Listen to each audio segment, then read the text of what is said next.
జగన్మోహన్ రెడ్డి గారు తుఫాన్ కారణంగా రైతులను పరామర్శ పేరుతో నిన్న ఒక అబద్ధాల యాత్ర చేశారు. పచ్చి అబద్ధాల యాత్ర. రైతులు లేకుండా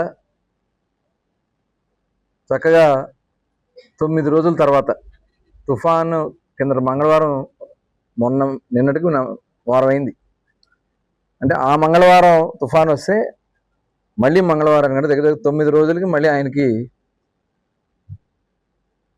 ఈయన వచ్చాడు. అంటే 9 రోజులు రైతులు ఏమైపోయారో